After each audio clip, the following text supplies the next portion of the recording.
Você que está nos assistindo agora e possui um monte de dúvidas relacionado ao cristianismo, ao evangelho, dúvidas sobre doutrinas, dúvidas sobre o que está ou o que não está escrito na Bíblia, hoje eu trouxe um pastor especialista, alguém que vai tirar todas as nossas dúvidas sobre isso hoje. Já conversei com ele antes, eu falei, tem um monte de dúvidas, nossa audiência tem um monte de dúvidas, e aí ele se propôs a tirar essas nossas dúvidas, então fique nesse vídeo, não sai, tenho certeza que vai abençoar a sua vida. E claro, né, compartilha com seus amigos também. Hoje estamos recebendo aqui um mestre da Bíblia, aqui no Lancast, né? Ele é esposo, pai, pastor, teólogo, professor de seminário e servo do Deus Altíssimo. Uma pessoa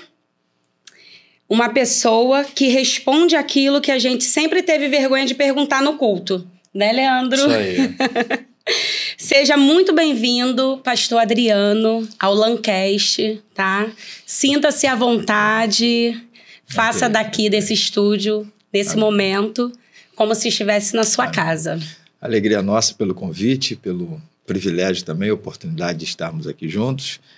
E desafiador é esse momento.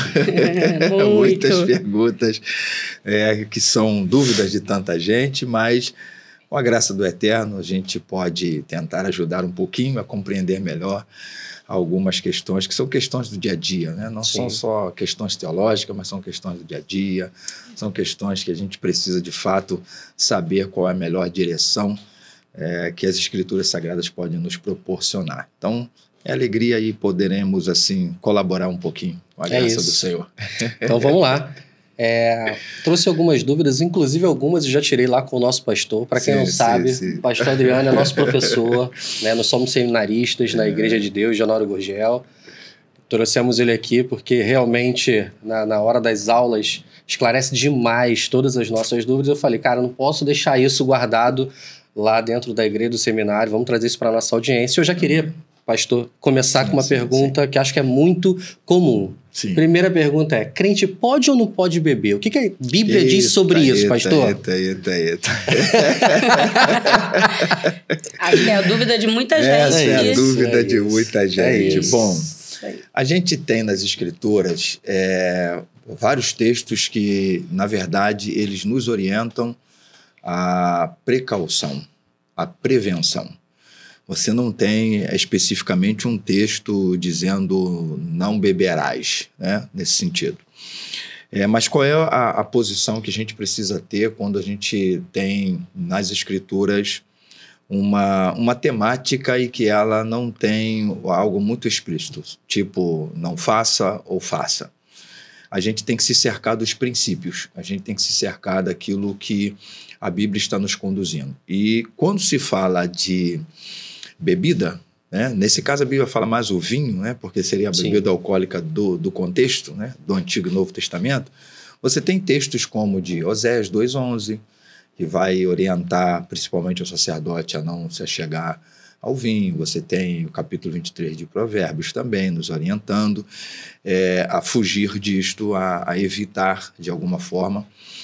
Por que eu fugir ou evitar? Ali está se falando sempre no sentido de o exagero, do se beber muito. Mas por que sempre vem essa orientação do exagero, do beber muito? Porque o que é colocado pela Escritura é que isso escraviza, isso vicia. Não tem como a gente... Pode existir a exceção de alguém que diga que bebeu socialmente, mas isso não se tornou uma prática?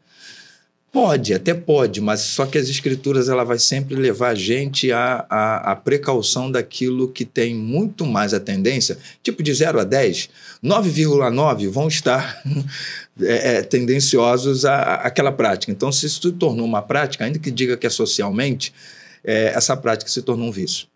E aí a gente vai para textos como de 2 Pedro 2,19, que vai dizer para a gente que tudo aquilo no qual a gente se vicia ou que nos escraviza é pecado. Então, essa é a melhor orientação que as Escrituras nos traz. E deixa eu já citar um texto para você, para todos que estão aí nos assistindo, que é o seguinte: eu já ouvi, inclusive, um pastor citar esse texto como uma forma de dizer que a Bíblia está recomendando a se tomar o vinho. E ele cita 1 de Timóteo, capítulo 5, verso 23, que é uma orientação que Paulo está dando a Timóteo. Timóteo tinha frequentes dores estomacais e o que Paulo está orientando é um tratamento homeopático, né? A homeopatia da história, onde ele está orientando que se misture o vinho, e até então não se sabe até onde esse vinho, que é o suco da uva, está fermentado ou não, porque o texto não explica, não entra nesse detalhe, mas está dizendo para se misturar o suco da uva, que é o vinho, com a água, por causa das constantes dores estomacais que ele tinha. Então, ali a gente tem uma recomendação específica que o próprio texto faz o contexto não se tornar um pretexto, tá? Que seria o pretexto para o sujeito tentar e beber, seja lá da número 1 a 51, que eu sempre brinco dizendo isso. Então, essa é a melhor posição bíblica que a gente tem, é a de se precaver disso, porque até aquilo que a gente pode chamar de socialmente vai se tornar uma prática, de prática um hábito, um vício. Entendi. Essa pergunta é comum, porque, por exemplo, eu conheço alguns pastores que, inclusive, fazem gestão de bebida alcoólica, não de forma explícita, até para não se dar como exemplo, porque a gente sabe que tem pessoas que são intolerantes ao álcool, mas que alegam não ter nada explícito na Bíblia falando que é pecado. No entanto, sim, o exagero, a escravidão, isso sim traz para o pecado. Então, obviamente, na recomendação do senhor, o senhor não recomenda que o crente faça ingestão de bebida alcoólica. Eu diria que, como eu disse, pode ter uma exceção de alguém que a gente diga se está bebendo lá na sua casa, está lá no etc e tal, e não está à frente de ninguém, etc e tal, não está escandalizando ninguém, mas essa seria uma exceção da exceção. E por isso não me vejo assim confortável de, só porque a Bíblia não está dizendo não beberás, a gente então por isso entender que deva, porque, por exemplo, você também não vai encontrar na Bíblia não fumarás, não atirarás, e aí se a gente pegar todo nesse raciocínio, só porque a Bíblia não está dizendo o não fazer, que significa que a gente deva fazer. A gente tem que se seguir por princípios. Então, qual o princípio que eu vejo nesses textos que estão justamente dizendo para a gente evitar, pelo fato de se tornar um beberrão, né? Que em algumas versões fala beberrão. Então, vai orientando em relação a isso. É o princípio de você se precaver daquilo que pode te escravizar e que tem muito mais chance, né? Do 0 a 10, 9,9% de oportunidade, de chance de te escravizar naquilo, e você automaticamente pode se tornar o beberrão de amanhã, ou alguém escravizado aquilo. Então, essa seria a melhor recomendação que eu vejo da Escritura Sagrada. Ainda nessa linha de alimentação, de ingestão, eu queria saber por que os adventistas normalmente não comem carne de porco, e já que a gente está nessa linha dos adventistas, lembrando, aqui a gente não está falando mal ou bem de nenhuma religião, só para tentar entender o contexto, tá? Por que eles não comem carne de porco, frutos do mar, pelo menos alguns? Por que eles guardam o sábado? Isso é alguma distorção bíblica ou faz sentido? Tá no contexto? Vamos lá. Vamos pela alimentação primeiro. Justo. Não é só o meio adventista que a gente tem com essa, vamos chamar dessa dieta, tá? Então, vamos falar em duas instâncias, né? Eu costumo dizer 2 instâncias. Uma é o seguinte: nós não temos nas Escrituras nenhuma regra alimentícia, né? Que possa dizer assim, isso aqui deva ser comido, isso aqui não. Vamos lá. A gente tem Levítico capítulo 11, basicamente os adventistas e muitas outras. Existem até algumas igrejas, né, ditas evangélicas também, mas elas têm um regimento interno de alimentação, onde algumas dessas carnes, né, como a de porco, por exemplo, alguns até carne vermelha mesmo, são proibidas, né, nesse sentido é proibido. E tudo começa com Levítico 11. Então, Levítico 11 é o texto que basicamente ele está fazendo uma dieta. Mas a gente precisa interpretar Levítico 11 à luz do contexto do povo de Israel no deserto. Então, nós temos o mínimo de 2,5 milhões de pessoas a 3,5 milhões de pessoas, mínimo e máximo, sob a tutela de Moisés, num deserto. Então, num deserto onde o que eu como e o que eu bebo precisaria ser, assim, um nutricionista divino, que nesse caso foi Deus, para que houvesse menos problemas, tá? De saúde, de situação de passar mal, qualquer coisa dessa natureza. Então, você tem Levítico 11 como uma dieta daquilo que poderia ser comido e não. E aí o termo bíblico lá é imundo. Tá, mas esse imundo não deveria ser muito entendido apenas no sentido de pecado, mas no sentido de recomendável ou não recomendável. Tá? E aí entra a carne de porco e outras coisas mais. Quando a gente vem para o Novo Testamento, o que a gente encontra? Que a revelação ela vai crescendo, né? Ela vai se tornando aperfeiçoada em Cristo Jesus, e automaticamente no Novo Testamento o que a gente vai encontrar é Paulo falando sobre isso. Porque ainda havia os judeus no Novo Testamento que ainda tinha muito dessa coisa do o que eu como, o que eu não como, e aí judeus convertidos ao evangelho dentro da igreja, e aqueles que vieram do meio gentílico, né, não judeu, e que tinha essa dificuldade de o que eu como, o que eu não como, então isso às vezes criava divisão na igreja. Romanos é uma das igrejas com essa realidade. Aí você tem Paulo no capítulo 14 de Romanos, por exemplo, dizendo que ninguém julgasse ninguém pelo comer e pelo beber, mas que cada um, se não quisesse comer a carne vermelha, ok, faça isso na sua convicção, mas que isso não seja problema para ninguém que come. E você que quer ficar só no legume, que fique também à vontade, mas também não brigue com quem está lá no churrasco. Então é isso que Paulo está dizendo para aquela igreja. E ele deixa muito claro que toda a alimentação apresentada ao Senhor é santificada ao Senhor. Ao mesmo tempo, ele vai dizer a igreja de Corinto, que tinha uma outra realidade. A igreja de Corinto já tinha uma realidade de que o comércio daquele lugar era um comércio que normalmente tinha um padroeiro. Tipo, o padroeiro do pão, o padroeiro da carne vermelha, da carne de porco, o padroeiro do peixe, etc. e tal. Aí, os irmãos lá ficavam assim, como é que a gente faz então? Então, contextualizando, só para a gente entender, por exemplo, se você chegar hoje em qualquer um desses mercados grandes aí, se você for olhar lá para o cantinho, você provavelmente vai ver uma imagem, vai ver alguma coisa. Então, se a gente fizer isso no sentido assim, não comprarei em lugar que tem alguma imagem. Basicamente, você vai ter que plantar no quintal da sua casa uma horta direitinho para você plantar o que você vai comer, porque basicamente quase todo lugar que você chegar, você vai encontrar alguma coisa parecida. Se não tem uma imagem, tem um quadro de alguma coisa, etc. e tal, ou então vai ter que ficar fazendo um mapeamento de qual estabelecimento é de um cristão. Verdade. Que automaticamente você não vai ter isso. Então, o que Paulo está dizendo? Você chega no mercado, você faz a sua compra tranquilamente, chegou em casa, você agradece ao Senhor. Obrigado, Senhor, porque eu tive condição de comprar, está aqui a minha alimentação do mês, da semana, do dia, abençoa, ponto. Acabou.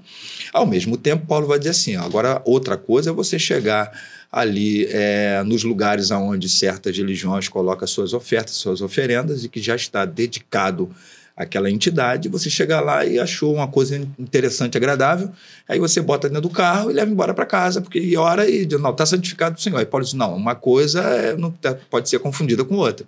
Ali já é uma coisa que está diretamente oferecida a um Deus, a uma outra entidade que é contrária ao que a gente crê, com a nossa fé, e automaticamente deixa ali como está, ponto final. Mas agora, quanto ao mercado aí, se o camarada é cristão, se não é cristão, se ofereceu, se não ofereceu, não cabe a você fazer essa pergunta, você chega lá, você comprou, você abençoa e tal. Então é isso que a gente vê no Novo Testamento. Então por isso que uma boa dieta, ela é recomendável, vamos assim dizer, porque quando a Bíblia diz que a gente tem que cuidar do nosso corpo, que é templo do Espírito Santo, então se você tem que evitar o seu sal a mais, se você tem que evitar seu açúcar a mais, se você tem que evitar uma série de coisas, a gordura também, se está com a pressão, como é que está, a glicose lá como é que está, aí é outra coisa, você está cuidando de si. A Bíblia fala sobre a gente cuidar da saúde, a gente cuidar de si. A recomendação de Paulo a Timóteo é de quem está dizendo assim, cuide da sua saúde. Então isso sim, mas não a gente pegar um texto e dizer que esse texto ele proíbe a comida X, a comida Y, porque a gente não tem essa proibição, tá? Nas Escrituras Sagradas. Muito pelo contrário, você tem a recomendação de se cuidar bem. Aí sim, se alguém, por alguma razão, ele diz assim, não coma carne vermelha, beleza, sem problema nenhum, ninguém está pecando nem mais nem menos, nem é mais salvo nem menos salvo. Mas também, ao mesmo tempo, aquele que não cuida da saúde, aí também precisa de um puxãozinho de orelha, porque, biblicamente falando, a gente precisa cuidar da saúde. Aí vem a questão do sábado. A gente tem a grande dificuldade, inclusive eu tenho um vídeo no nosso canal lá que eu falei só sobre, o tema é esse, por que não guarda o sábado? E aí foi uma enxurrada de quem guarda o sábado batendo do início ao fim. Já vou assistir. Já tem lá, de repente deve ter, eu acho que uns mais de, só desse vídeo, quase uns 3 mil comentários lá, porque a maioria é gente batendo e tal, e outro vem, defende, faz, acontece. Bom, vamos lá. Teria que se dizer muita coisa, mas o que a gente pode já a priori dizer? Nós temos os 10 mandamentos, onde o quarto dele é o guardar o sábado. E lá no contexto do guardar o sábado, Deus fazendo com que o povo de Israel tivesse um dia que fosse separado do trabalho e separado para Deus. Esse era o princípio do quarto dia. Do 7º dia, portanto, o quarto mandamento. E o Antigo Testamento vai deixar claro para nós que essa guarda do 7º dia era um sinal de Deus para com Israel, para fazer o povo entender que ficaram muitos anos numa terra estranha e 100 últimos anos que lá ficaram, dos 430, foi de escravidão. Então, descanso é descansar-se do trabalho e separar-se para Deus. E, ao mesmo tempo, é o fato de dizer, de reconhecer que a estrutura que Deus nos fez como Criador é uma estrutura que tem que ter descanso. Então, esse é o princípio. Então, Deus não nos criou para 7 dias na semana, 31 dias no mês, no caso do mês, e 365 dias do ano, sem o descanso. Quando a gente quebra esse princípio, tá, da criação, a gente vai ter as consequências disso, que começa, claro, evidentemente, com a saúde, né? Então, esse é o princípio. E aí, o que você vai ter no Novo Testamento? O Novo Testamento ele vai repetir de maneira mais explícita todos os outros 9 mandamentos. Mas quando se trata do sábado, ele repete de uma forma diferente. Ele vai dizer que o sábado ele é uma sombra, que a gente chama de tipo, né? Apontando para a realidade do Novo Testamento. Então, aqui está a sombra, aqui está a realidade. E aí, qual é a realidade? É Cristo. Aí você tem Paulo dizendo aos Colossenses, capítulo 2, verso 16, de que o sábado é sombra das coisas futuras, não só o sábado, mas também os sacrifícios no Antigo Testamento, as festas judaicas estavam tudo apontando para Cristo. E você encontra o Novo Testamento, por exemplo, Hebreus 4, verso 9, que vai dizer para a gente que Cristo é o nosso sábado, né? O nosso repouso está nele, né? Resta um repouso para o povo de Deus. Você vai encontrar o próprio Jesus, tipo Mateus 12, lá pelo verso 8 e 9, quando ele vai dizer justamente que o sábado não foi feito, o homem não foi feito por causa do sábado, mas o sábado por causa do homem, porque lá o contexto é os discípulos de Jesus que estavam fazendo o que não podia fazer no dia do sábado. E aí são criticados. Aí Jesus, então, começa a dizer, por que eu não... Inclusive, Jesus curou pessoas no dia do sábado. Aquela mulher que estava encurvada há muitos anos, foi num dia de sábado. Aquele paralítico foi no dia de sábado. Então, normalmente a turma veio para reclamar de Jesus curando no dia de sábado. O cego de nascença de João 9 foi no dia de sábado, e a turma está preocupada com o dia de sábado, e Jesus está dizendo que foi o sábado feito por causa do homem. Então, biblicamente falando, ainda com todo respeito aos que guardam, mas aqueles que guardam de alguma forma tende a dizer que isso tem a ver com salvação, isso é complicado. Então, vamos assim dizer, o Novo Testamento, que é a revelação amplificada, aperfeiçoada e completa de toda a Escritura, por isso que a gente tem que caminhar do Antigo para o Novo Testamento, fluxo e refluxo, a gente poderia dizer assim, se você guarda o sábado, mas você não toma isso como um mandamento para a sua salvação e etc, etc, etc, mas você quer guardar, sem problema nenhum. Tá? A gente continua em paz, a gente toma café junto, sem problema nenhum, almoça junto também, sem problema nenhum, viaja junto também, sem problema nenhum. Mas se você começa a fazer disso um mandamento que está atrelado à salvação, se você não guardar esse mandamento, você está réu dos demais, aí você vai ter problema com alguns textos no Novo Testamento, como esses que eu acabei de citar. Então, o guardar o sábado, se for uma coisa que o sujeito faça apenas porque acha que é interessante, é importante, porque, na verdade, o que acontece? A igreja primitiva, ela passa a observar como um dia separado do trabalho e para Deus o primeiro da semana, que é o chamado domingo, né? Por causa justamente do que ocorre nesse dia. Derramar do Espírito Santo ocorre nesse dia, a ressurreição de Cristo ocorre nesse dia. Então, esse dia passou a ser o dia que a igreja passa a se reunir. Então, não houve mudança de mandamento. O princípio permanece. Na verdade, eu costumo dizer que até quem guarda o sábado não guarda o sábado. Por quê? Porque guardar o sábado significa o seguinte, exemplo, hoje é o sábado, tá? Hoje é o sábado, né? Hoje é o sábado, pá. Eu deveria não estar pensando no trabalho, mesmo não estando nele. Isso é me guardar do trabalho e me guardar para Deus. Mas aí o sujeito está pensando amanhã, no trânsito, está pensando no tempo, que a meteorologia diz que amanhã vai chover, que não vai chover, ele está pensando no como é que vai chegar, que hora que vai sair, e tal. Então ele tá quebrando o sábado.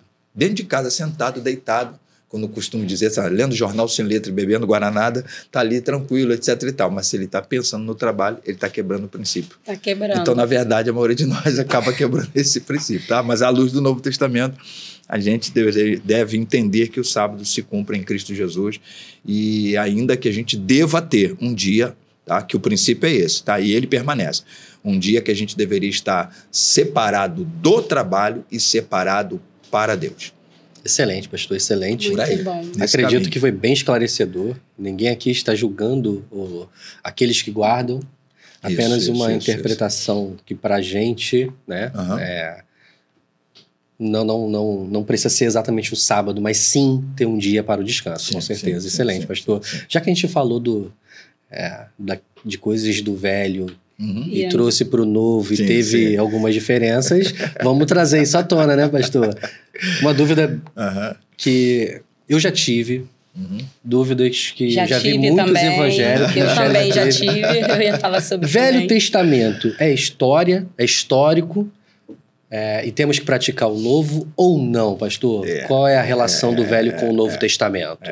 Muitos cristãos têm essa dúvida, né? Eu também. A gente precisa pegar textos como de 2 Timóteo, capítulo 3, lá pelo verso 14 e 15, onde Paulo ele está fazendo uma referência a toda a Escritura. E ele diz assim, toda a Escritura é divinamente inspirada por Deus e apta para redarguir, corrigir, instruir e nos conduzir à estatura de varão perfeito, né? Ou aperfeiçoamente, né? Inteiramente ou completamente aperfeiçoados para toda boa obra. Aí você vai para 1 de Pedro 1, verso 21 e 22, que também o texto está dizendo que toda a Escritura é divinamente inspirada. Né? Ela foi inspirada por Deus a partir daqueles a quem Deus utilizou. Então, são 2 textos, entre tantos, que ele já está dizendo para a gente que toda a Escritura é inspirada por Deus. Então, eu não posso dizer que nenhuma delas, do Gênesis 1, a Apocalipse 22, o último verso, que não valha para a gente hoje. Isso é um problema que a gente tem visto dentro de algumas igrejas locais, denominações também, que é o sujeito que diz que o Antigo Testamento ficou para trás, outros que dizem que os evangelhos também, só as epístolas do apóstolo Paulo, aí fica fazendo uma repartição, fragmentando a Bíblia, né? Cortando a Bíblia em pedaços. Não, a Bíblia toda é divinamente inspirada. Por isso que eu costumo dizer que entre o Antigo e o Novo Testamento existe um fluxo e um refluxo. A história começa lá. Então, você tem todos os fundamentos do Evangelho e da teologia no Antigo Testamento. Então, você pega, por exemplo, o livro de Gênesis, você tem lá a doutrina da criação, que está exposta pelo capítulo 1 e 2, a doutrina do pecado original, no capítulo 3, que o homem peca e torna-se devedor diante do Senhor. Você tem a doutrina da redenção, porque já começa a primeira promessa, que o descendente da mulher vai ser aquele que vai pisar a cabeça da serpente. A gente chama de proto-evangelho, né? Que é já a primeira promessa da redenção explícita na Bíblia.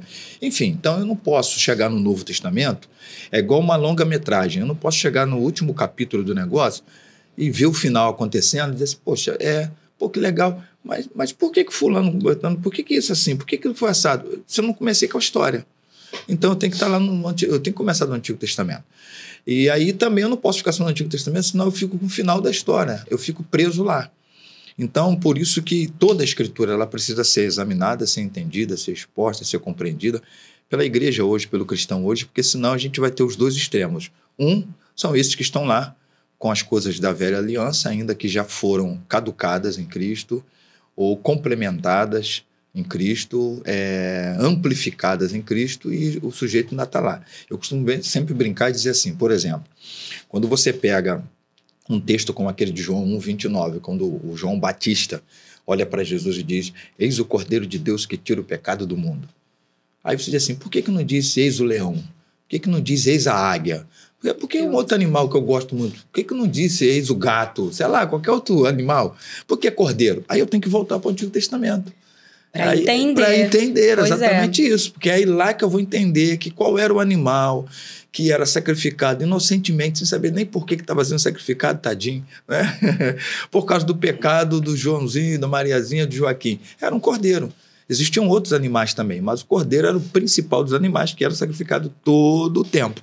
Então, é nesse reflexo e justamente nesse cumprimento da promessa e do Messias que o João Batista está olhando para Jesus dizendo que esse é o Cordeiro de Deus. Ou seja, está dizendo assim, ó, todos os cordeiros outrora que foram sacrificados estavam apontando por real, por verdadeiro.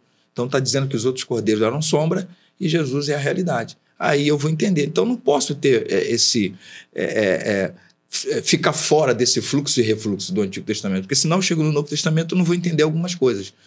Porque aí eu preciso saber lá o princípio. E também se eu fico só no Antigo Testamento, automaticamente eu fico preso a uma coisa que já se complementou.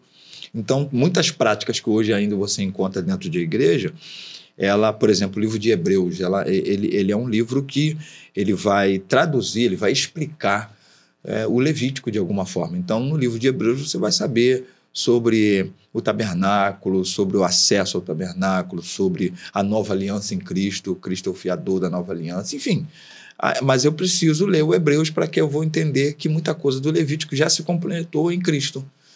Mas aí se eu leio só o Hebreus, eu não vou entender muita coisa que Hebreus está dizendo, porque Hebreus está falando de tempo, está falando de touros, está falando de sangue, está falando de sacrifício. Pô, onde é que está acontecendo isso, gente? Que eu não sei. Qual culto?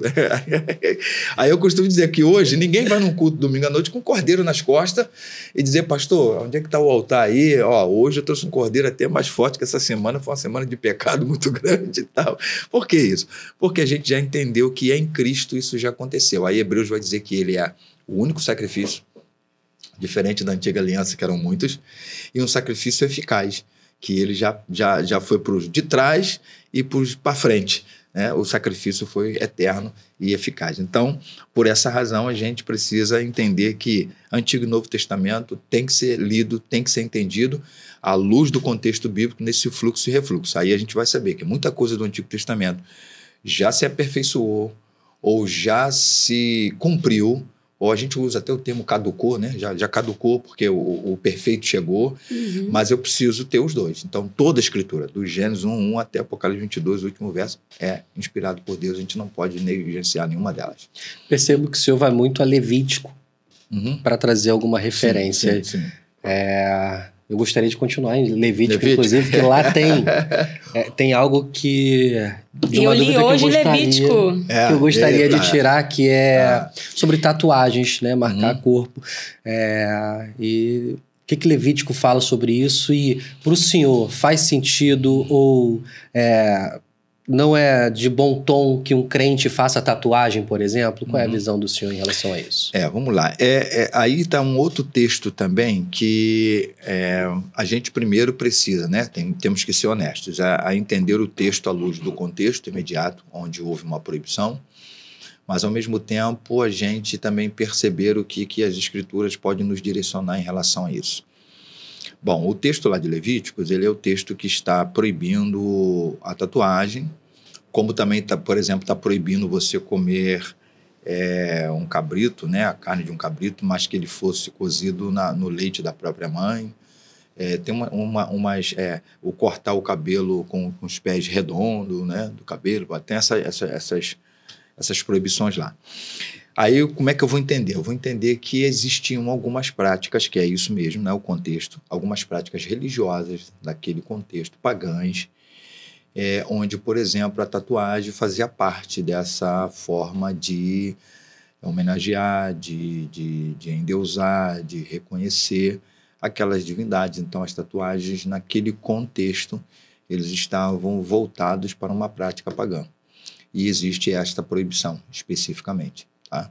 A mesma coisa sobre o cozinhar, né, o cozer, né, o cabrito, a carne do cabrito no leite da sua mãe. O que tem a ver o leite, o que tem a ver a carne? A princípio, porque era uma prática também naquele contexto pagão. Então, o que Deus estava dizendo é de não se assemelharem, para não serem confundidos de que vocês estão fazendo a mesma coisa, né? Seria mais ou menos se a gente hoje tomasse como atitude de prática de outras religiões que, por exemplo, colocam as suas ofertas aos seus deuses, às suas divindades, em cima de uma pedra, numa encruzilhada, numa esquina. Aí eu, você como cristão, a gente quer ofertar a Deus nosso alimento. Eu quero dar como dízimo ao Senhor 10% do meu arroz, do meu feijão, da minha carne e tal, mas eu resolvi fazer isso ali na minha esquina. Aí se eu vou lá e vou fazer isso, quem passar, ele vai automaticamente me identificar com uma outra fé, com outro credo, porque isso é uma prática comum de uma outra fé, de um outro credo, entende? Então é isso que está sendo proibido lá.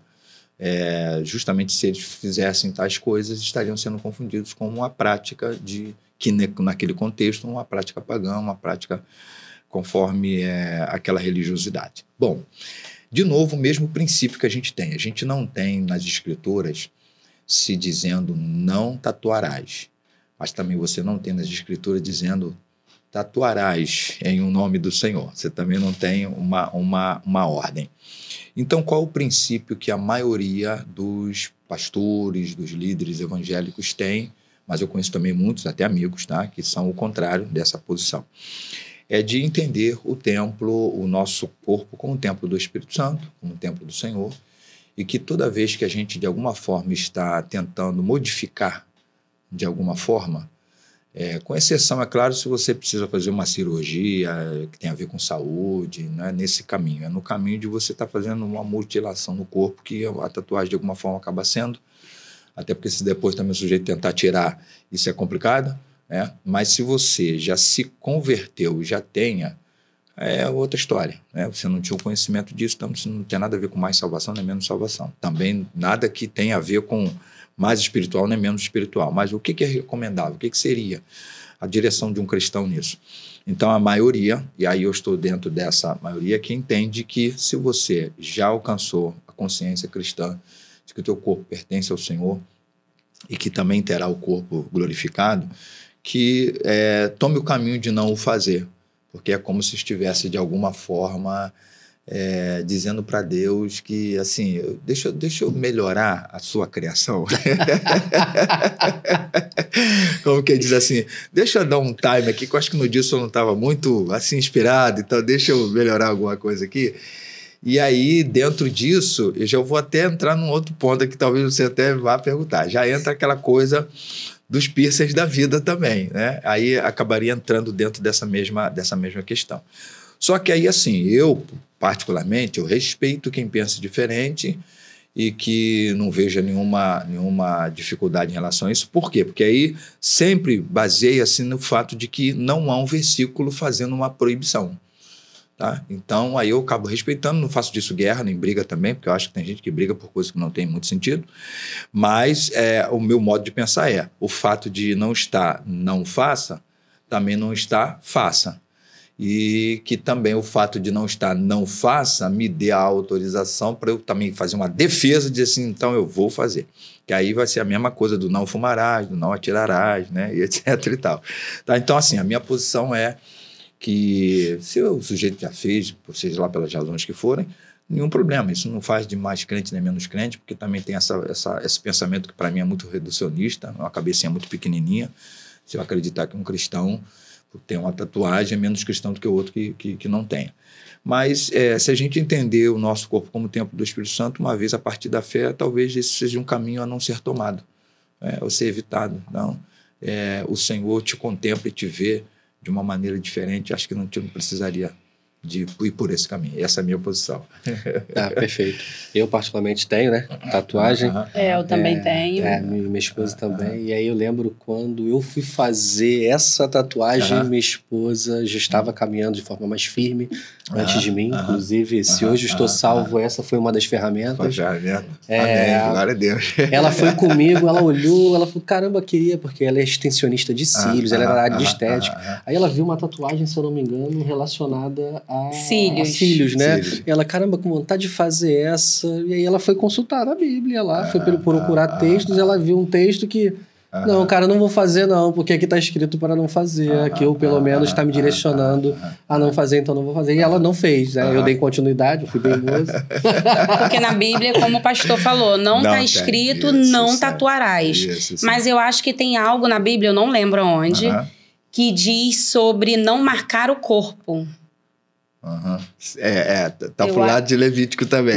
Com certeza. Sobre não marcar o corpo, entendeu? Então, eu entendi que eu vou fazer uma tatuagem e eu vou estar marcando o meu corpo. Então, na hora, eu desisti, entendeu? Eu até falei pra ele, o Espírito Santo falou comigo, que não é pra eu fazer, então eu não vou fazer. Deixa eu dar um adendo a isso, assim, ó. Existem coisas que a gente, na verdade, até precisa respeitar isso, que é aquele particular seu com Deus. É uma coisa que você pode não encontrar tão explicitamente na Escritura, mas para você acaba ficando amparado por ela, tá? Mas fica mais explícito para você e Deus. Aí eu tenho que respeitar isso. E o outro também precisa. Então, você pode, por essa voz do Espírito Santo na sua alma, no seu coração, não se sentir bem de fazer isso. Pronto. Só não transforma isso em doutrina. Não, só não escreve aí. Um livro com isso e distribua para o mundo inteiro. Mas por que você não bebe essa água? Porque eu não quero. Ponto. Eu não preciso fazer disso doutrina, porque eu não quero. Isso não, porque aí. você não quer, porque eu não quero. Eu tenho, a liberdade que eu tenho de beber, eu tenho também de não beber. E eu não me sinto bem bebendo essa água aqui. Aí eu não bebo, pronto. A gente tem que respeitar isso. Que isso, às vezes, no nosso meio cristão, é muito difícil. É verdade. De ser entendido, de ser discernido, de ser respeitado. Porque o outro entende que o fato dele beber, você também tem que beber. Aí ele fica, mas por que não? Mas essa água o quê? Essa água... Meu Deus, simplesmente eu não quero beber a água, é simples, é só isso, particular gente. De cada um. Isso aí. Então, muita coisa, a gente não tem como fazer um respaldo bíblico no sentido do não pode ou do pode, o que a Bíblia mandou, não. Mas, às vezes, é um pessoal, um particular seu com Deus, que não vai ferir as escrituras de maneira nenhuma. Um texto rápido, é que botar pastor para falar é um problema. É um texto rápido. Fica à vontade, Lucas, eu tenho certeza absoluta que nossa audiência não vai se chatear se a gente marcar uma versão 2. Olha só, Lucas capítulo 5 é um momento muito interessante, que é Jesus com a pesca. São dois momentos de pesca que existem, né, na história de Jesus com os discípulos. Pescas que a gente pode chamar assim de extraordinárias. É Lucas 5 e João 21. Lucas 5 é no início do ministério de Jesus, onde Jesus, inclusive, está chamando Pedro, Tiago e João. É interessante que Lucas 5, verso 1, diz que todos se reuniram para ouvir a palavra de Deus. Aí a língua original do grego, do Novo Testamento, fala logos. Logos tem a ver com a palavra escrita, com a palavra escrita, com a palavra oficial. Tá.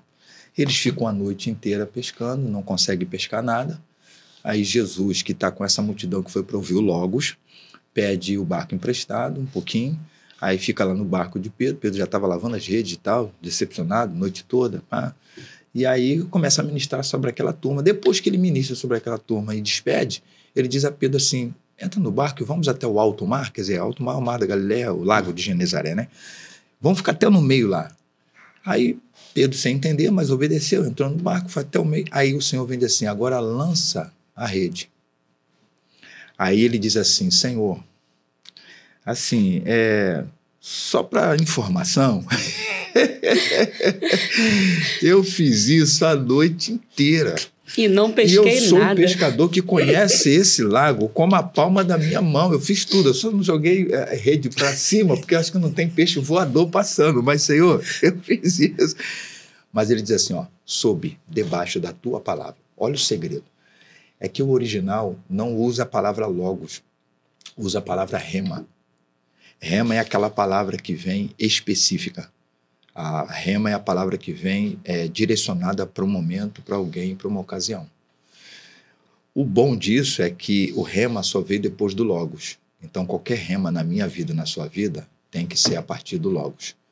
Se você disse que Deus me revelou qualquer coisa, Deus me disse qualquer coisa, mas bateu contra o logos, fica você sozinho na tua revelação, que eu não quero nem saber qual é. Não me interessa. Por quê? Porque está fora do logos. Mas ali tinha um rema específico. Então, às vezes, são esses remas na vida da gente que, amparado pelo logos, é claro, nada contra o logos, nada contra a Escritura Sagrada, que o outro precisa respeitar. Então, se alguém chega para Pedro e diz assim, rapaz, isso é maluquice. Você não fez isso a noite toda.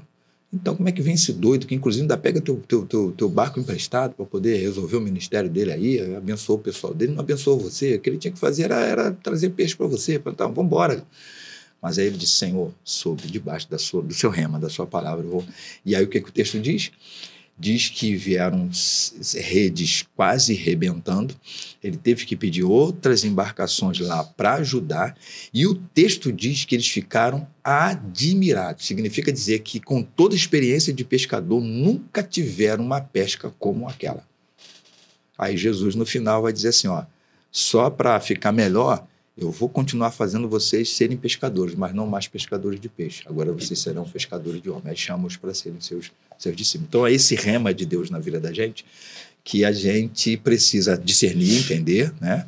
Nunca pensar que é contra o logos de Deus, e que aquele que está do outro lado da história da vida, o outro, saber respeitar o rema de Deus na nossa vida. Porque o rema de Deus não é para todo mundo. É para alguém no momento que precisa ser, na ocasião que precisa ser. Naquele contexto foi de Pedro e com os demais apóstolos que estavam lá. E é interessante também que era Pedro, Tiago e João, mas quem Jesus especifica nisso é Pedro. E lá em João 21 a mesma coisa, é com Pedro. Talvez o livro de Atos explique por quê, mas é Pedro, é o cara que precisou ouvir essa palavra aí. Então, seja qual for o rema de Deus na sua vida, que você saiba discernir isso e que você não deixe que ninguém suplante isso. E se for rema de Deus na vida de alguém, respeite, porque foi para alguém e que não foi você. Muito bom, muito bom.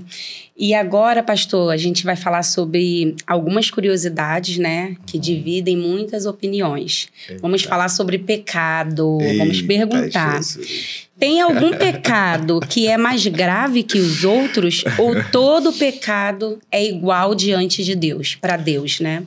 Vamos lá. Eu costumo sempre dizer, eu tive um pastor que ele dizia muito isso, para Deus não tem pecadinho nem pecadão. Então, olha só, diante de Deus, primeiro a gente precisa entender que pecado é tudo que é contra uma pessoa. E que pessoa é essa? A pessoa divina. Então, pecado é contra quem? Antes de ser o quê, é contra quem? Contra quem? Antes de ser o que eu faço, é contra quem faço.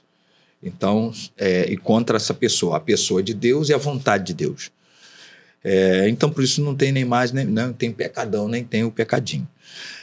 Porém, a gente só precisa entender que os pecados, eles têm suas gravidades. Gravidade significa, exemplo, se eu não te dei um copo d'água, é um pecado. Mas isso tem uma consequência. Diferente de eu chegar ali e dar um tiro na cabeça de uma pessoa. A consequência é bem diferente. De repente, eu ter te omitido uma verdade aqui que ela não teve tanta desdobramento, mas de repente eu ter contado uma mentira que foi a morte de muita gente. São consequências. Então, tudo é pecado? É. O pecado da omissão, Tiago vai dizer que se eu posso fazer o bem e eu não faço, eu estou pecando. Então, assim, eu não fiz nada, mas é justamente alguma dessas coisas do nada que você não fez é que foi o pecado. Então, assim, para Deus a gente não tem nem pecadinho, nem pecadão, mas a gente só precisa entender que os pecados, eles têm consequências. E é importante, deixa eu já fazer um link aqui. Quando Deus perdoa o pecado, Deus não anula a consequência dele. Tá? Então, pecado, exemplo, eu tive o vício do fumar, já que a gente tocou aqui no, de coisa de vício, fumei 30 anos, 4 maços de cigarro por dia, um exemplo, etc. e tal. Bom, provavelmente esse meu pulmão não é o mesmo de 30 anos atrás. Aí eu posso me converter, eu posso ser de Jesus e etc e tal, mas pode ser que eu até morra com algum problema de um câncer no pulmão. Por quê? Porque eu massacrei esse pulmão com um tabaco de 30 anos, com 4 maços, 5 maços de cigarro por dia, seja lá o que for. Se a pessoa foi um alcoólico, né, no sentido também, como a gente tocou aqui em assuntos, mas que bebeu bebidas alcoólicas constantemente por muitos anos e tal, o fígado dessa criatura, com certeza, também não é mais o mesmo. Pode ter uma cirrose? Pode ter qualquer outro tipo de problema aí, e que a pessoa não só possa vir a falecer por essa razão, ou possa ter um tipo de tratamento agressivo aí. Sim. Por quê? Porque o pecado é perdoado, mas a consequência dele, a graça de Deus muitas vezes atinge, e aí cura, e liberta, etc. Verdade. A mesma coisa, o cara foi lá, foi preso por causa de um crime. 20 anos, o cara se converte lá dentro. Olha, ele pode se converter o quê? Com 2 anos de cadeia, mas ainda tem 18. Dos 20.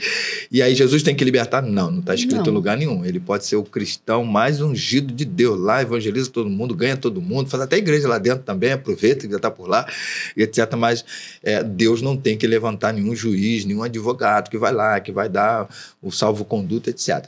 Conheço casos que assim sucederam e se tornaram um grande instrumento de Deus na evangelização, na pregação, etc. e tal. Então, é importante a gente dizer que não existe pecadinho nem pecadão, existem consequências. E a gente precisa saber que essas consequências, na maioria das vezes, elas não são suspensas por Deus, porque o perdoar o pecado você agora está absolvido disso, mas dependendo do que você fez, tem uma consequência, que aí já tem que ser a graça de Deus, seja por a gente pedir ou não, mas essa graça de Deus ela alcançar no sentido de curar, de libertar ou de suspender aquela consequência. Mas são exceções.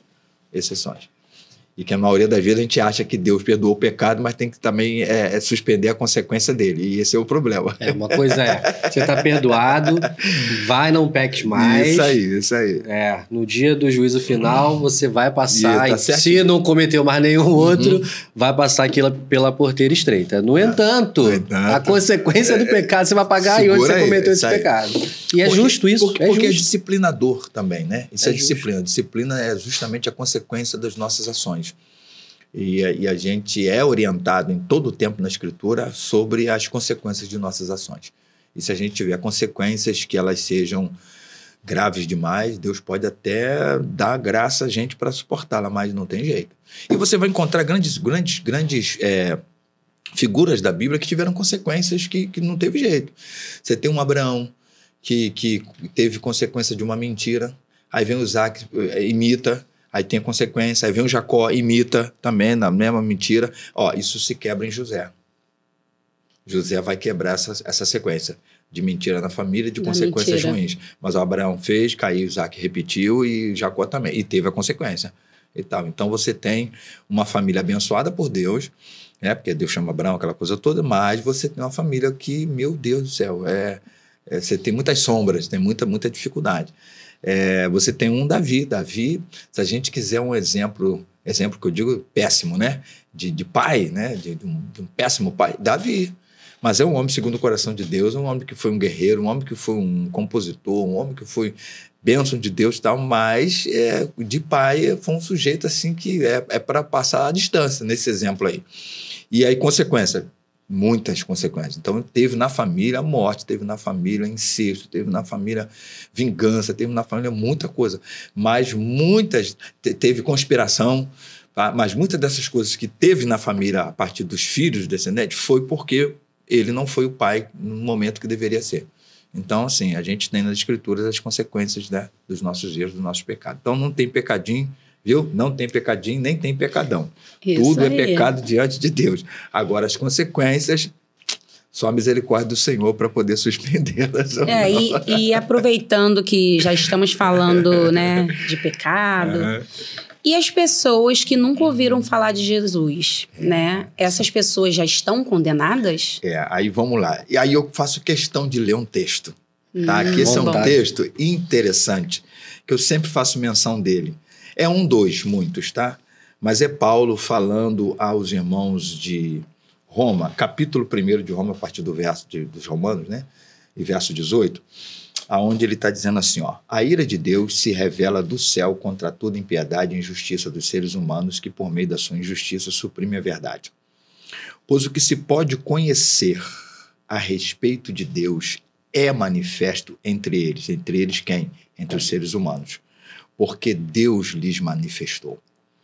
Porque os atributos invisíveis, átomo, subátomo, o universo que se não tiver o telescópio não vai, e mesmo assim tem um limite. Então aquelas coisas invisíveis, aquelas coisas que nossos olhos humanos não podem ver.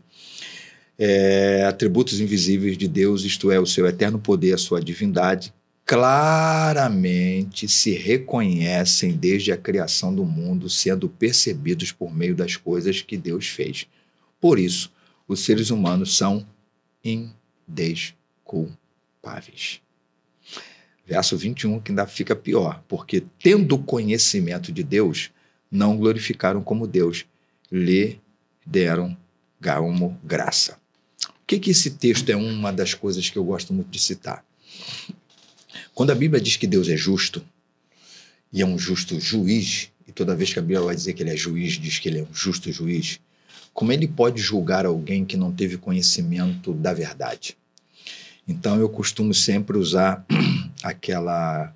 é um modo didático, né? O R da revelação. Deus decidiu se revelar, e ele não pode deixar com que ninguém não tenha alcançado algum nível da sua revelação. Então, pode não existir aquele que teve lá um missionário com a Bíblia aberta e que abriu o texto, que explicou o Calvário, que explicou cruz, que explicou teologia, etc. e tal. Mas algum nível de conhecimento de Deus chegou a esse alguém. E aí, a quem muito é dado, muito será cobrado. Então, qual foi o nível da revelação que chegou? Chegou um nível da revelação desse tamanhozinho? Então, Deus espera o R da resposta a esse nível da revelação. Então, você e eu jamais poderemos chegar diante do Senhor e dizer assim, que eu costumo brincar, né? Santo Antônio não me avisou? Não dá para você chegar diante e dizer assim, pô, eu estava completamente fora. Não. Paulo vai, inclusive, dizer aos romanos ainda, lá no capítulo 2, quando ele está dizendo para os judeus que ninguém era melhor do que ninguém, diz assim, ó, vocês receberam a lei de Deus, e pela lei de Deus, ó, a revelação, vocês serão julgados. Mas aqueles que não receberam a lei de Deus, receberam consciência. E é pela consciência, até onde essa consciência alcançou, é por essa consciência que eles serão julgados, que ela acaba sendo uma lei interna de Deus dentro de nós. Então, o que Paulo está dizendo aos romanos? Que Deus tem muitas formas de se revelar à humanidade. E a gente não pode restringir, ainda que há uma ordem, ainda que há um compromisso da igreja, do cristão, de pregar o evangelho, mas a gente não pode resumir que a única forma de Deus ser revelado em toda a humanidade é a partir da pregação, feita por um missionário, por um pastor, por um cristão, com a entrega de um folheto ou com um meio de comunicação como esse aqui e outros. A gente precisa entender que Deus tem muitas formas de se revelar. Eu acho que eu não sei se eu contei em sala de aula, vocês têm um livro muito interessante, o chamado Fator Melquisedeque, um livro que você pode adquirir se assim quiser, Fator Melquisedeque. Nesse livro, o autor ele vai contar várias experiências missionárias que não teve um missionário.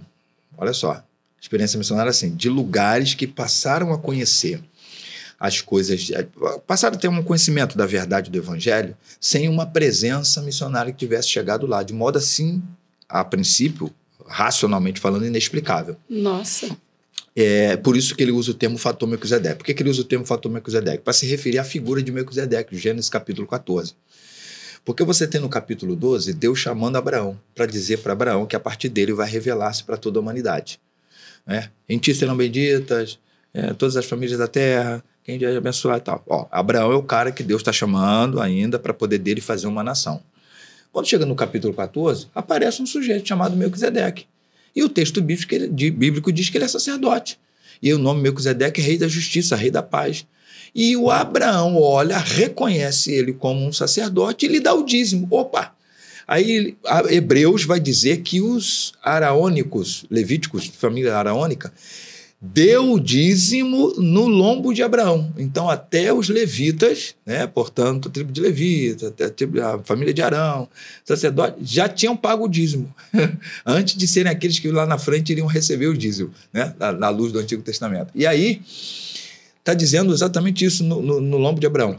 Melquisedeque é esse que chega do nada assim, que a Bíblia não diz absolutamente nada, só diz que chegou. Abraão reconhece ele como sumo sacerdote, lhe dá o dízimo de tudo que tinha e foi. Simplesmente foi. Aí a Bíblia diz que Jesus é um sacerdote de acordo com a ordem não de Arão, mas com a ordem de Melquisedeque. Por que a Bíblia vai dizer isso? Salmo 110 e Hebreus 7. Porque está falando desse poder soberano de Deus de se revelar a quem Ele quer, do jeito que Ele quer, sem que a gente nem saiba como é que começou e como é que terminou. A pergunta é, quem evangelizou Melquisedeque? Onde é que Melquisedeque foi convertido? Onde é que Melquisedeque foi separado do sumo sacerdote? E para onde que Melquisedeque foi? Que ele chegou chegando e saiu saindo, né? No bom carioquês, chegou chegando e saiu saindo. Aí uma das histórias, rápida, é essa aqui. Um missionário foi enviado para uma das ilhas da Indonésia. A Indonésia é um arquipélago, né, com várias ilhas. E uma dessas ilhas é uma ilha que não tinha sido alcançada. E aí manda-se um missionário para lá. E aí quando o missionário é o primeiro que chega, chama-se de pioneiro. Aí foi lá um missionário, pá! O missionário chega lá, quando o missionário chega, está todo mundo evangelizado, está todo mundo seguindo Jesus, está todo mundo com a vida cristã exemplar. Aí o missionário ficou em crise, dizendo, meu Deus, como é que mandam para mim, mandam para cá, me dizendo que eu vim para ser um pioneiro, tal. Aí ele começa a perguntar, quem foi que chegou aqui? Não, o senhor é o primeiro. Não, alguém chegou antes de mim aqui, evangelizou, vocês estão evangelizados. Aí naquele vai e vem, aí ele acaba falando com aquele que era o líder religioso daquela comunidade, daquele grupo, daquele povo, daquela sociedade. A história é essa.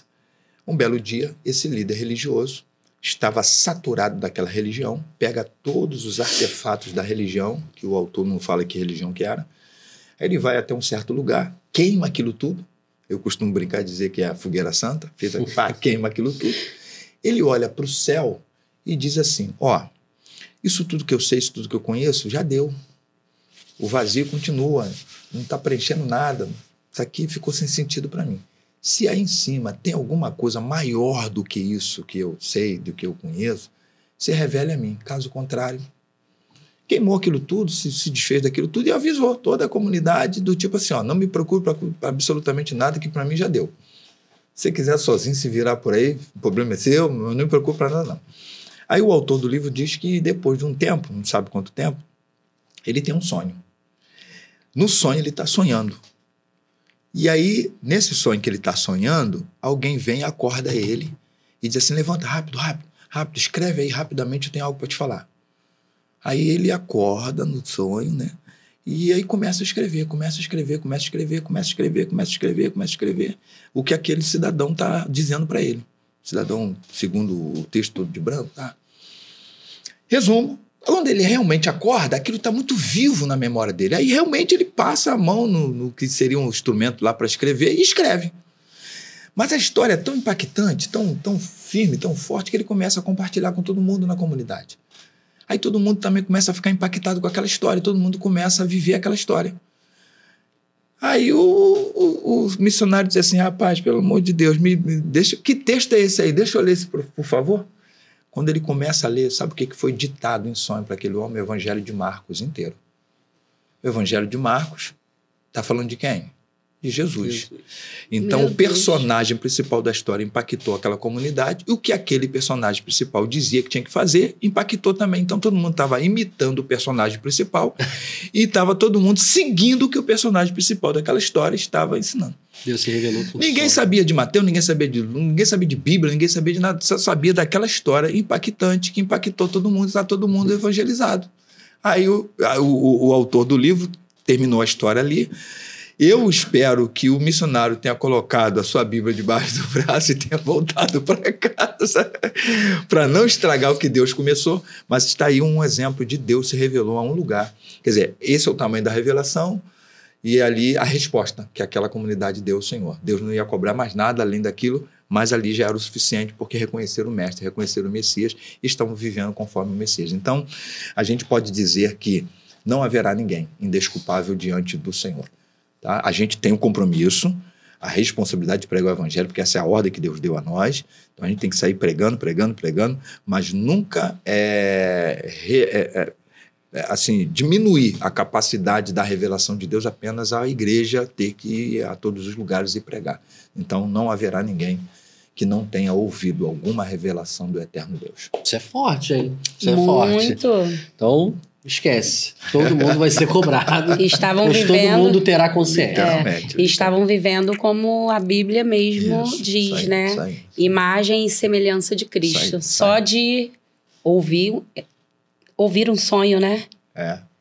De ouvir um sonho, não importa qual seja a forma como chegou, mas chega. Muito lindo. Por exemplo, quando você olha para o texto das Escrituras, Salmo 19, verso 1, os céus proclamam a glória de Deus, o firmamento anuncia as obras das suas mãos. O universo fala do Criador. Em qualquer cientista que não estiver já com pré-conceito, ele tem que reconhecer que existe um design inteligente. A criação é um design inteligente. Não tem jeito, não tem como você não entender uma inteligência por trás disso.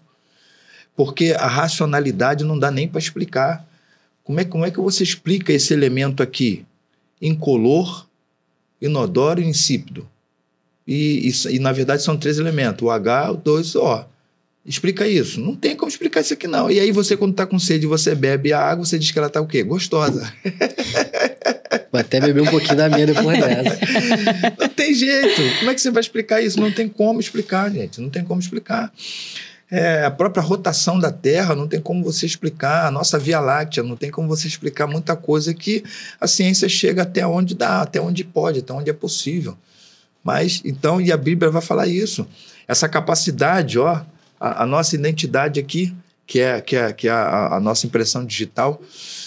Se você pensar de Adão, o primeiro, né, com a Eva, até o último que ainda vai nascer, não tem nenhuma igual, como é que você explica isso? É tudo muito perfeito para falar que não é divino, né? Pois é. Se você não entender uma inteligência atrás disso, é complicado. Como é que eu posso entender um Big Bang? Explodiu, tudo se organizou. Não dá. Aí conta-se a história de Isaac Newton, que foi um cristão, né, além de cientista, que ele tinha lá os seus pares, né, cientistas, que ficavam nessa coisa do Big Bang, Big Bang, Big Bang. Aí o que ele fez? Um belo dia, no seu laboratório lá e tal, ele conseguiu construir uma maquete só da nossa Via Láctea. O Sol, a Lua e aqueles 9 planetinhas rodando em volta do Sol. Aí um belo dia entrou, né, no seu laboratório lá e tal, seu escritório, laboratório, enfim, no seu espaço lá. Um desses, né, do Big Bang da vida, aí que entrou e disse assim, rapaz, que coisa bonita. Poxa, foi você que fez? Pô, ficou muito bem colocado. Ele disse assim, não, fui não. Foi eu que fiz, não. Aí, como assim não foi? Não, olha só, inclusive vou até te contar. Pessoas aqui da vizinhança me ligaram, assim, me fizeram vir aqui às pressas, porque eu vi uma grande explosão. Inclusive uma grande explosão aqui dentro do meu espaço, dentro do meu laboratório aqui. E acreditou que alguma coisa tinha explodido. E aí eu vim, naquele desespero e tal. Quando eu cheguei aqui, além de eu ter encontrado todo o meu espaço organizado do mesmo jeito que eu deixei, eu encontrei justamente essa maquete aqui em cima da mesa.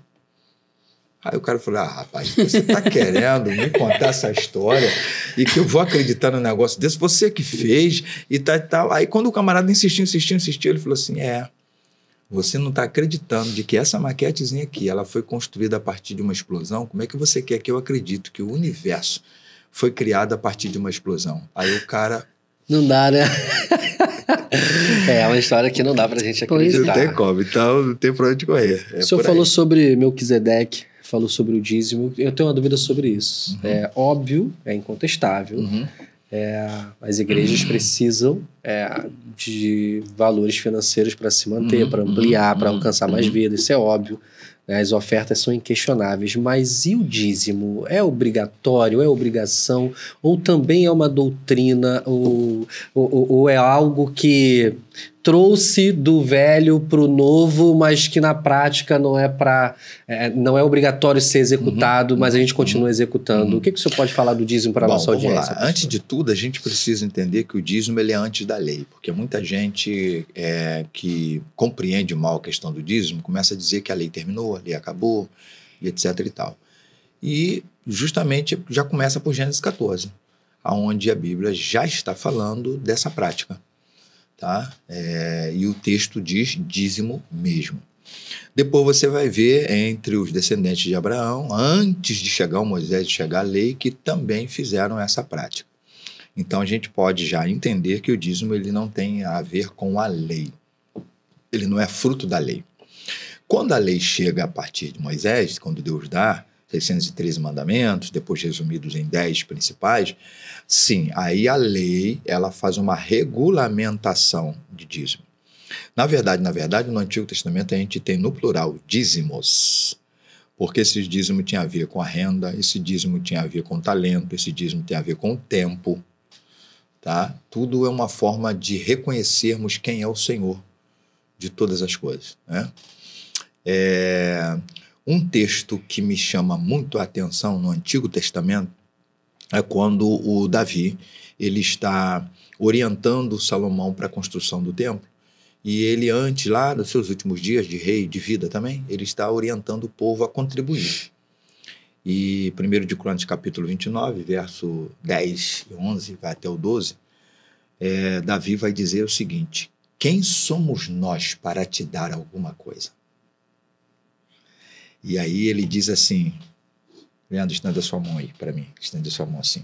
Davi está dizendo assim, ó, para a gente te dar, a gente tem que vir na tua mão e pegar, para depois a gente dar. Então, na verdade, não é dar, eu estou devolvendo. Davi está dizendo assim, ninguém pode dar nada, porque a gente não tem nada. Tudo que a gente diz que tem, a gente pegou da mão do Senhor, vem dele. Essa compreensão. E já está lá no Antigo Testamento, dito por Davi. Então, Que quando lindo. a gente hoje está falando de dízimo, a gente está falando de consciência de devolução, de reconhecer quem é o Senhor. E não é porque ele precisa. Ageu 2,8 já diz que ele é o dono do ouro e da prata. Está no Antigo Testamento também, fora o Novo. Ele não precisa de Não dinheiro. precisa de absolutamente nada. Isso aí. Então, o entregar, ele é um entregar, primeiro de tudo, antes da gente pensar na comunidade da fé, que precisa dos recursos financeiros para ir e vir fazer acontecer, mas eu entender essa verdade espiritual. É de eu saber que o que eu estou dando? Eu não estou dando, eu estou devolvendo, porque eu tirei da mão dele. Não vem de outro lugar. Não tem outra fonte. É ele que me dá a saúde, é ele que me dá a força, é ele que me capacita, então vem das mãos dele. Davi deixa isso claro. Então você tem o dízimo regulamentado pela lei de Moisés. Quando chega o Novo Testamento, o que você encontra? Você encontra o Novo Testamento, ele tirando essa regulamentação do dízimo pela lei de Moisés, de uma maneira muito obrigatória, mas obrigatória no sentido assim, como um peso, e ele parte para a sua consciência, e que para mim é pior, porque ele coloca a responsabilidade sobre você ter entendido ou não, e não você ter que fazer por causa de uma punição. Então, o entregar o dízimo, ele é uma consciência de quem eu sou, saber quem sou, saber quem ele é e saber que o que eu tenho não é meu. Foi ele que me emprestou. Foi ele que me sustentou. Então, em reconhecimento disso, eu devolvo 10. Só que o Novo Testamento, ele vai falar de dízimo em Mateus 23, que não é uma proibição, tá? Ou uma crítica de Jesus. Muito pelo contrário, Jesus está dizendo que o dízimo ele tem sentido se você também é o cara da misericórdia, da justiça e do amor. Não adianta você ser o dizimista, mas não é o cara da justiça, da misericórdia e do amor. O seu dízimo não tem valia, é isso que Jesus está dizendo. Uhum. Tá? Ele está simplesmente colocando na balança o que pesa mais, o que pesa menos. Tá? Então, o teu dinheiro pesa menos do que o teu caráter. É isso que Jesus está dizendo. O teu caráter pesa mais. Então, entre o teu caráter e o teu dinheiro, o teu caráter. É o que me interessa, diz o Senhor. Né? É isso que Jesus está dizendo. Mateus 23. Ainda que ambas as coisas são chamadas como responsabilidade. Então, o Novo Testamento você encontra como uma ordem, sim, mas uma ordem que vem a partir de consciência. Então, na minha visão, quem hoje não entrega é porque não tem consciência do Evangelho, não tem consciência de quem Deus é, não tem consciência do que nós somos. Aí você vai ver no livro de Atos dos Apóstolos essa contribuição ela ainda para além do 10%. Então, olha só o que o Novo Testamento ele diz para você. 10% é o mínimo minimório do que você pode entregar e deve. Mas se o seu coração é um coração aberto, o que o Novo Testamento vai dizer? Além do dízimo, você atende a necessidade do outro naquilo que você pode, naquilo que você consegue. E ao mesmo tempo você sustenta o altar, de onde você recebe o espiritual, você sustenta com o material. 1 Coríntios capítulo 9 inteiro, ele vai falar sobre isso.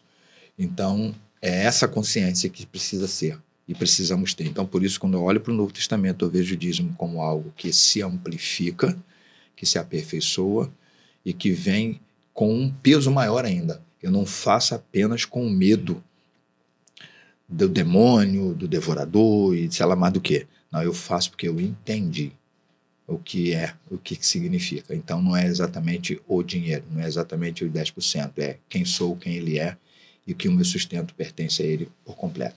Excelente. Acho que a partir de agora ninguém vai ter mais dúvidas sobre isso, sobre dízimo. A explicação foi excelente, pastor.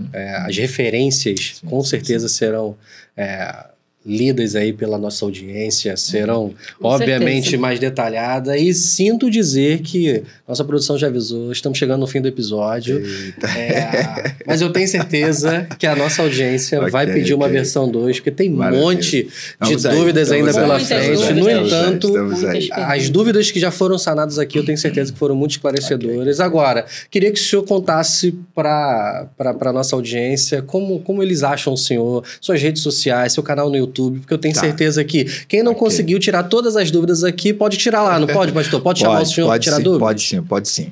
Como é que eles acham o senhor? Esse aqui que vos fala, pastor Adriano Moreira, é alguém que já está caminhando com Cristo aí há 42 anos, pastoreando uma igreja já há 27 anos, também na área da teologia a gente já está há 31 anos dentro de sala de aula, ministrando, tá? E o Senhor nos tem permitido alcançar um pouquinho mais dentro dessa área teológica, né? Esse livro aqui, que é a nossa última obra, é Mentalidade Cristã e o Mundo Não Cristão. Ele é fruto de um mestrado que a gente fez na área da teologia, justamente falando da mentalidade que um cristão precisa ter diante do Senhor. E você pode nos achar no nosso canal no YouTube, Adriano S. Moreira. É só porque tem um outro Adriano Moreira lá que não tem nada a ver comigo, né? Mas você colocando lá Adriano S. Moreira no YouTube, você nos acha. Temos muitos materiais lá, inclusive um deles a gente citou aqui sobre a questão do sábado. No Instagram é prof.adriano Moreira, você pode também nos achar lá no Instagram. No Facebook, que não é uma rede bem usada também, adriano.moreira, você também vai nos achar lá. E para adquirir livros, para poder estar em contato conosco, pode ser pelo nosso número, que é o WhatsApp também, 21 96434-4170. Você pode encontrar o servo do Eterno aqui para servir no que for possível. Excelente, pastor. Tenho certeza que a falta de informação, falta de entendimento, você não vai ter. Então, pastor, muito obrigado. Eu queria dar um presentinho para o senhor. Alan Souza tem essa loção pós-barba aqui, eu tenho certeza. Nosso Lancast, né, que é o nome do nosso canal, ele é voltado para a barbearia, fé e superação, né? Então a gente fala muito sobre barbearia, que é o nosso ramo de negócio. Fala muito sobre fé, somos cristãos ativos, a gente participa, estuda, gosta de aprender, gosta de compartilhar.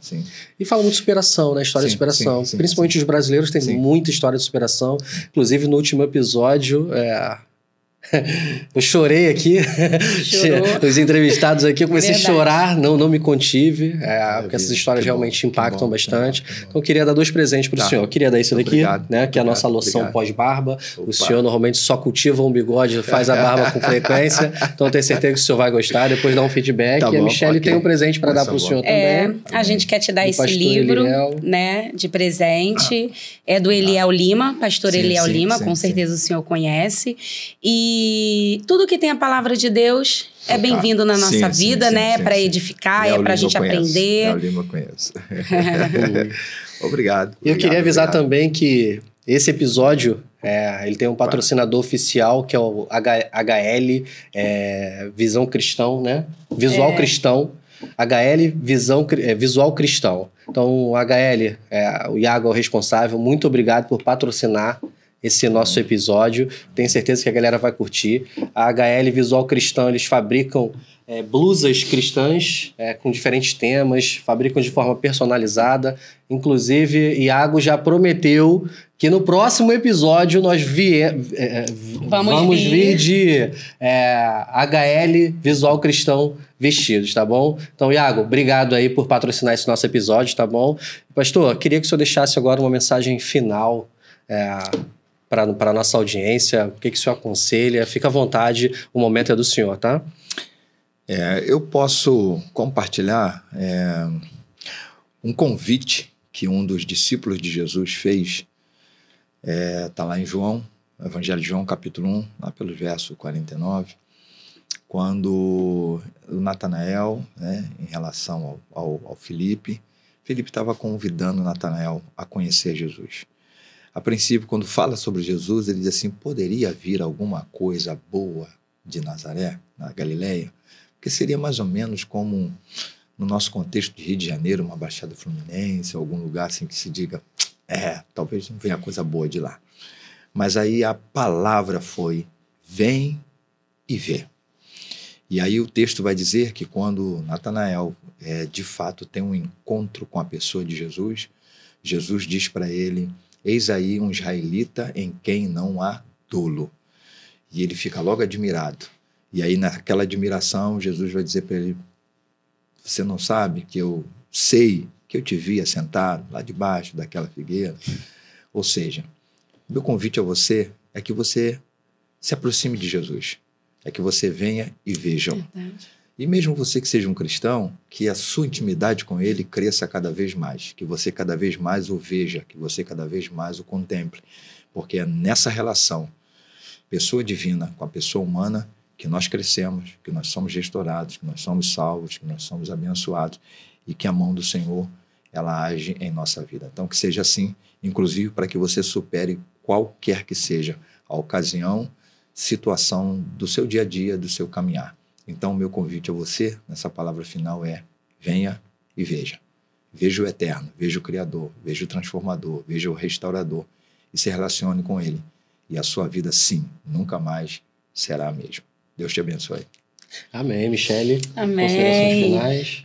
Mais uma vez, né, o Leandro já agradeceu, eu também quero agradecer ao Senhor pela sua presença, por estar aqui conosco, né, esclarecendo e falando também da palavra do Senhor, que para mim é o mais importante, né, para todos nós. Muito obrigada. Que Jesus continue abençoando a sua vida, a sua casa. A gente conhece um pouquinho, né, da história do Senhor, da sua história de vida, e a gente admira muito o Senhor.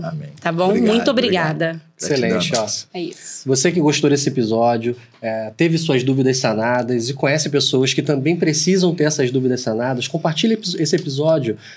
Tenho certeza que as palavras do professor Adriano serão de grande valia para aquele que você compartilhar. Com um amigo que seja, compartilha. Deixa o YouTube mostrar que tem relevância nesse canal. Curta, comente. Então, faça o seu papel para que o nosso canal possa crescer ainda mais, tá bom? Então, muito obrigado. Vamos ficar por aqui. Pastor Adriano, muito obrigado. Amém.